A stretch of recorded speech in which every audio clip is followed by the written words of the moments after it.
Hello friends, welcome to new blog. তো আজকে ব্লগটা তোমাদের সাথে শেয়ার করব। আজকে সারাদিন যা করলাম, মানে আমার সারাটা দিন ভাবে কাটে, তো তাই ভাবলাম যে তোমাদের সাথে একটু শেয়ার করি যে আমার সারাটা দিন কিভাবে কাটে। তো চলো ব্লগটা কন্টিনিউ করা যাক।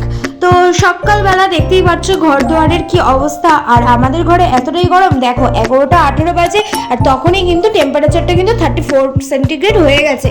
তো দেখো এখন আবার ঘর দুয়ারের কি অবস্থা, মানে হচ্ছে একদম জঘন্য ব্যাপার। জামা কাপড় থেকে খাট ঠাট কিচ্ছু গোছানো হয়নি।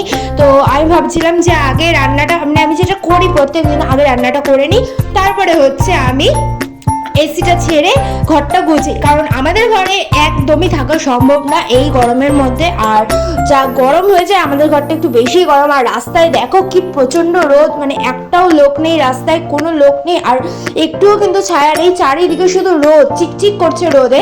আর এই গরমের মধ্যেই দেখো আমার ছেলে কি করছে, টুপি পরে ও কিন্তু খেলা শুরু করে দিয়েছে। ওর আর গরমে কি, আর কিন্তু গরমে কিন্তু যতই গরম পড়ুক বা যতই ঠান্ডা পড়ুক, আমাদের কিন্তু রান্না করতেই হবে, কারণ রান্না না করলে খিদের টাইমে কিন্তু, খাবারের টাইমে কিন্তু খিদে ঠিক পেয়েই যাবে, কিন্তু তখন যদি খাবার না থাকে তখন কিন্তু মহা মুশকিল হয়ে যাবে।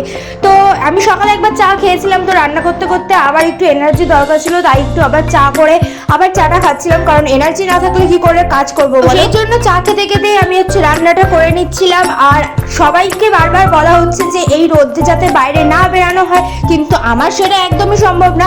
আর দেখো আজকে কি কি রান্না করছিলাম, এখানে দেখো সব রকম সবজি কেটে নিয়েছি, আর ওখানে মাছের আলু আর পটল দিয়ে মাছের ঝোলটা করবো, সেই জন্য সেটাও কেটে রেখেছিলাম। আর এখানে হচ্ছে ছিল মাছের মাথা, কারণ মাছের মাথা দিয়ে পুঁই শাক করবো ভেবেছিলাম আজকে। আর এখানে আম কেটে রেখেছিলাম, আমটা সিদ্ধ করতে দেবো বলে আমের চাটনি করবো। এই গরমে কিন্তু আম দিয়ে একটা কোনো রেসিপি না হলে কিন্তু একদমই ভালো লাগে না।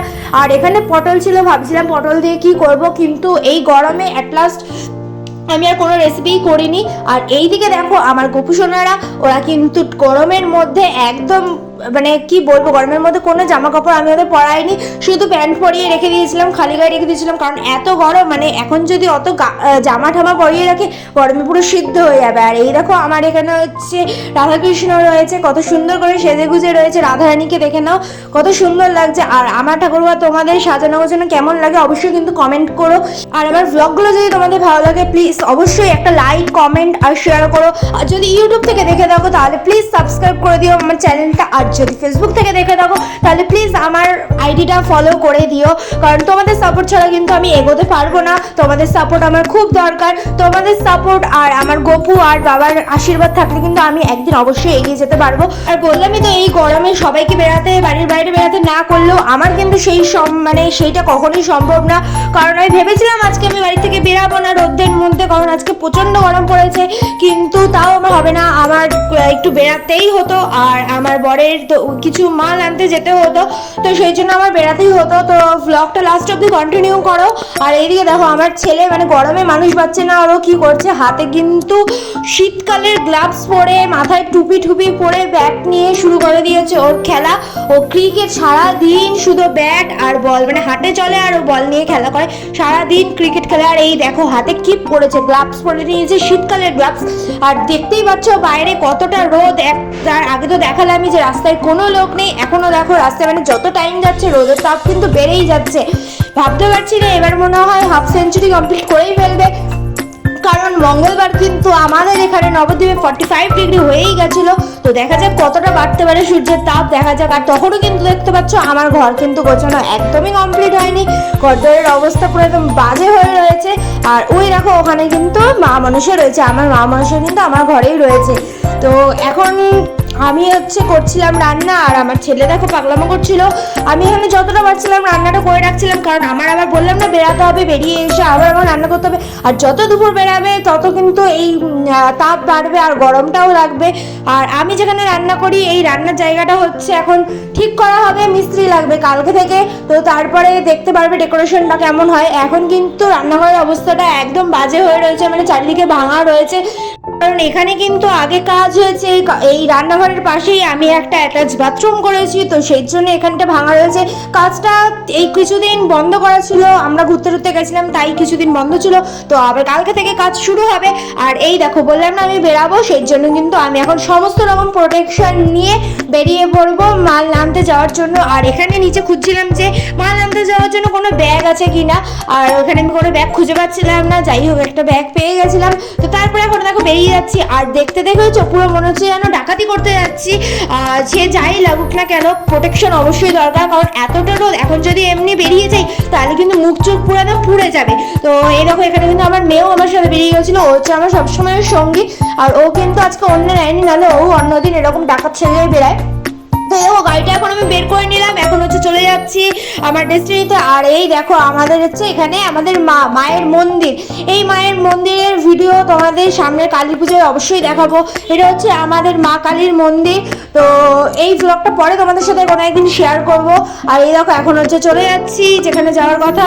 রাস্তায় যেতে যেতেই দেখলাম একটা সবজির দোকান রয়েছে, তো ভাবলাম একটু বেগুন নিয়ে নেওয়া যাক, কারণ ওই তরকারিতে পুঁই শাকে দেবো বলে বেগুন ছিল না। হঠাৎ করে সবজির দোকান দেখে আমার মনে পড়লো, তাই একটু বেগুন নিয়ে নিলাম। তো তারপরে আবার গাড়ি ছেড়ে দিলাম যাওয়ার জন্য। আর এতটা রোদ, রাস্তায় ভাবছিলাম যে কতক্ষণে বাড়ি যাবো কাজটা ছেড়ে, তো সেই জন্যই চলে যাচ্ছিলাম। আর আমার মেয়ে দেখেছো টুপিটা ধরে রেখেছে, ও ভাবছিল হাওয়ায় যদি টুপিটা উড়ে যায় তাহলে কি হবে, ওই জন্য কথা বলছে। আর টুপিটা কিন্তু ধরে রাখছিল, কিন্তু বুঝতেও দিচ্ছিল না যে টুপিটা উড়ে যাবে বলে ধরে রাখছিল, কিন্তু আমি তো বুঝতে পেরেছি। আর ওই দেখো এখন হচ্ছে চলে যাচ্ছি জায়গায়, তো চলেও এসেছি সেইখানে। এখন হচ্ছে আমার যেগুলো যেগুলো দরকার সেগুলো আমি নিয়ে নেবো। এই গরমে তোমাদের কার কার এত রোদের মধ্যেও বেরাতে হয়, কারণ প্রয়োজন ছাড়া কেউই এই রোদে বেরাচ্ছে না বাড়ির বাইরে। কার কার এরকম প্রয়োজনের জন্য বাইরে এরকম বেরাতে হচ্ছে তারা অবশ্যই কমেন্ট করো। আমরা তো একটুর জন্য বেরাচ্ছি, এরকম কত লোক আছে যাদের প্রত্যেক দিন কাজই থাকে রোদের মধ্যে। আমি তাদের কথাই ভাবি আর কষ্ট হয়, কিন্তু কিছু করার নেই।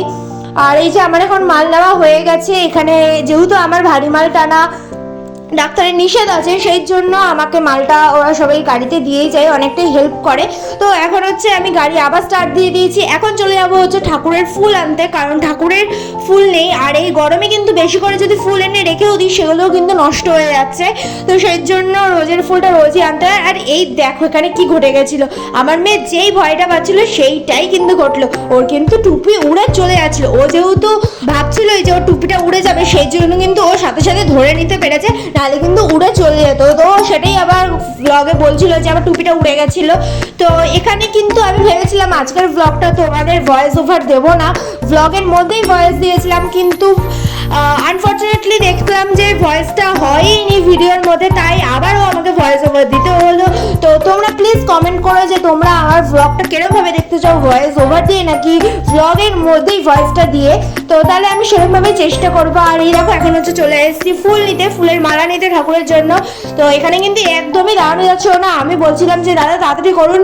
আর এখন ফুলের মালা নিয়ে তাড়াতাড়ি চলে যাচ্ছি বাড়িতে, কারণ একদমই আর এই রোদের মধ্যে দাঁড়ানো যাচ্ছিল না, মনে হচ্ছিল এখনই মনে হয় মাথা ঘুরে পড়ে যাবো, প্রচুর পরিমাণে রোদ ছিল। তো তারপরে হচ্ছে কাজ আর আমার মানে বাইরে ফোড়ায় না, তারপরে হচ্ছে আমার পাড়ার এক দোকানে চলে এসেছিলাম। আর এটা কিন্তু আমার এক ফলোয়ার্স, মানে আমার ভিডিও দেখে, তো বলছিল এখনো কি ভিডিও হচ্ছে, ব্লগ হচ্ছে। আমি বলছি হ্যাঁ ব্লগ হচ্ছে, তোমাকে দেখা যাবে আজকে ব্লগে।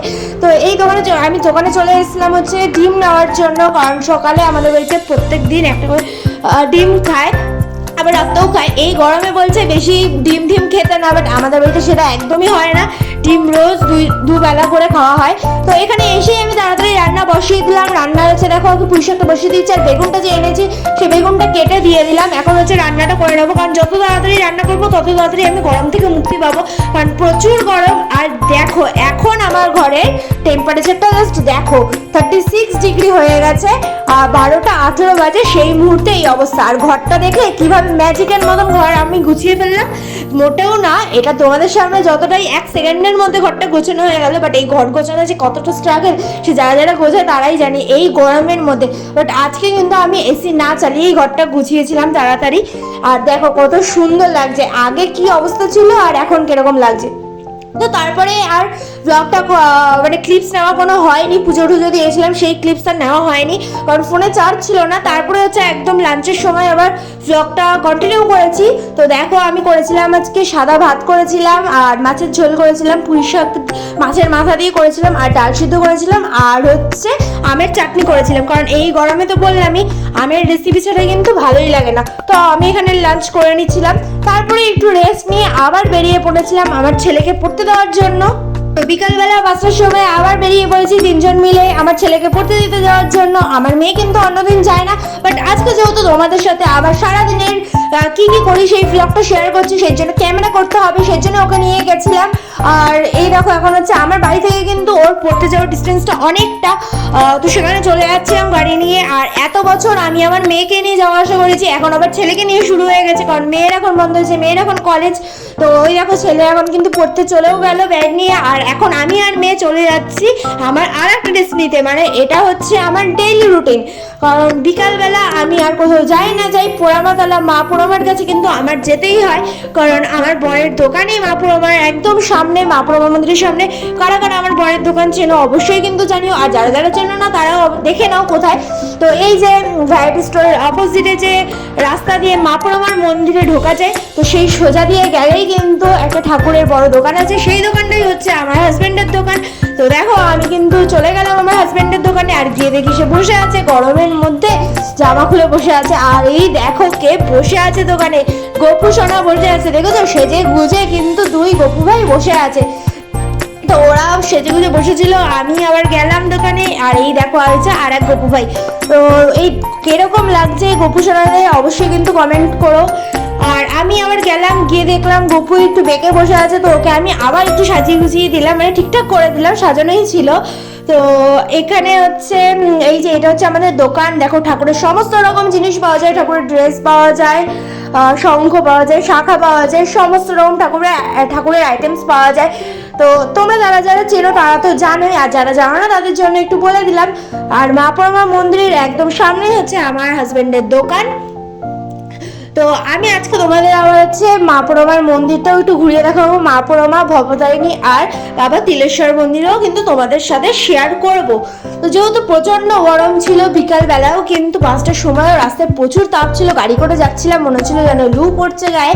তো বরের দোকানে গিয়ে আমরা একটু বসলাম ফ্যানের তলায়, যে আগে একটু ঠান্ডা হয়ে নি, তারপরে আবার ব্লগটা কন্টিনিউ করব। এখানে দেখো আমার মেয়ে কিন্তু ভয়েস দিচ্ছিল ব্লগে, বাট পরে এডিট করতে গিয়ে আমি দেখি কোনো ভয়েস কিন্তু আসেনি। তো নেক্সট টাইম আমি আবার ট্রাই করব ব্লগের মধ্যেই ভয়েস দেওয়ার, দেখা যাক কতটা কি হয়। তো তারপরে আবার চলে গেলাম যে তোমাদের সাথে শেয়ার করার জন্য মা পোড়ামার মন্দিরে, আর প্রণামও করতে যাই রোজ, তো ভাবলাম তোমাদের সাথে শেয়ারও করা যাক। আর মা পোড়ামার মন্দিরে গিয়ে কিন্তু দেখলাম যে এখানে বিয়ে হচ্ছে, এখানে এক বৈষ্ণব মতে কোনো বিয়ে হচ্ছিল মন্দিরে, মা পোড়ামার মন্দিরে। তো ভাবলাম তোমাদের সাথে শেয়ার করা যাক। আর মা পোড়ামার মন্দিরে কিন্তু এরকম বিয়ে হয়, আমরা প্রায়শই দেখতে পারি যে মন্দিরে বিয়ে হচ্ছে, তো এখানে বিয়ে হচ্ছিল, তো তোমাদের সাথে শেয়ার করলাম।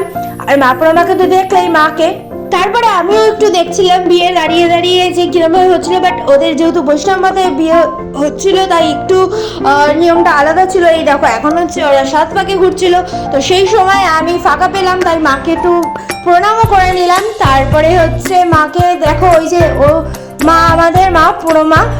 তো তোমরা যারা যারা নবদ্বীপে থাকো তারা তো জানোই যে আমাদের মা পোড়ামা, যারা নবদ্বীপে থাকো না তারা অবশ্যই নবদ্বীপে আসলে কিন্তু মা পোড়ামা মন্দির দর্শন করবেই। মানে তোমরা মা পোড়ামার কাহিনী তোমাদের সাথে পরে আবার অন্য কোনো একটা ব্লগে শেয়ার করব। আর এখন হচ্ছে মা পোড়ামা মন্দিরের পাশেই মা ভবতারিণীর কাছে চলে যাচ্ছিলাম প্রণাম করতে। আর এই যে হচ্ছে আমাদের মা ভবতারিণী, দেখো কি অপরূপ সুন্দর। আর এই কাহিনীগুলো কিন্তু আমি তোমাদের সাথে পরে অন্য কোনো ব্লগে শেয়ার করব, একটা ব্লগে তো এত কিছু শেয়ার করা সম্ভব না। আর তোমরা প্লিজ আমার ব্লগ যদি ভালো লাগে লাইক কমেন্ট শেয়ার কিন্তু করো।